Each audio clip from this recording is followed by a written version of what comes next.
La cathédrale Notre-Dame de Bayonne est construite à partir du milieu du XIIIe siècle jusqu'au XVIe siècle, en commençant par le déambulatoire, les chapelles rayonnantes et le chœur. À partir de 1815, une importante campagne de travaux est réalisée par l'architecte Bosweiler, sous l'épiscopat de Monseigneur Lacroix, grâce à la donation du banquier Lormand, qui a permis d'apporter de nombreux fonds pour réaliser ces travaux jusqu'à la fin du XIXe siècle. Les travaux de cette période ont concerné essentiellement le chœur de la cathédrale, la nef, la création des 2 flèches et de l'important décor que l'on trouve derrière moi. Lors de cette campagne de restauration au XIXe siècle, un décor est mis en place dans le déambulatoire et les chapelles rayonnantes par les Steinel, père et fils. Une importante campagne de restauration a été réalisée par Stéphane Thoin, architecte en chef des monuments historiques, entre 2016 et 2018, pour un montant de 900 000 €, financé à 100% par l'État, ministère de la Culture. La campagne de restauration a permis de révéler ce décor qui était très encrassé et de remettre en place un système d'éclairage permettant de magnifier l'ensemble. En 2023 et en 2024,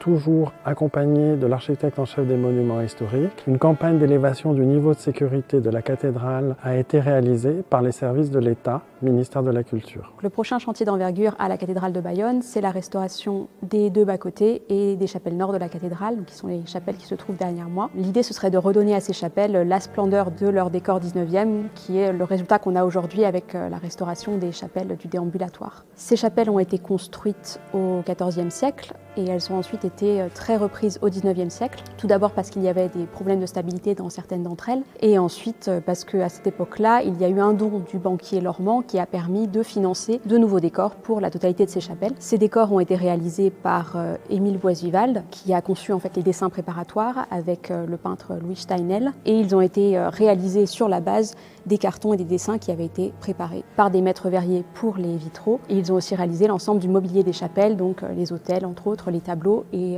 les confessionnaux. Aujourd'hui, ces chapelles sont très altérées par le passage du temps, donc elles souffrent à la fois d'un encrassement. Les décors sont aujourd'hui très assombris. On a beaucoup de dégradations dues aussi aux infiltrations au fil des décennies. Donc on a de grosses lacunes dans les différents décors, des remontées de sel. Donc l'idée, ça va être de nettoyer l'ensemble de ces décors et puis de faire des retouches, voire des compléments, là où les décors sont bien connus et où on peut les restaurer. Les travaux au XIXe siècle ont duré des années 1850 aux années 1880. Pour les travaux de restauration, une étude a été lancée en 2021 qui a été menée par l'architecte en chef des monuments historiques Stéphane Thoin. Elle a aussi permis la réalisation d'une étude historique réalisée par l'historien Pierre Cachot. Et les travaux ont été estimés en 2021 à 1,7 million d'euros, en sachant bien sûr qu'il faudra les réévaluer au moment de leur réalisation effective.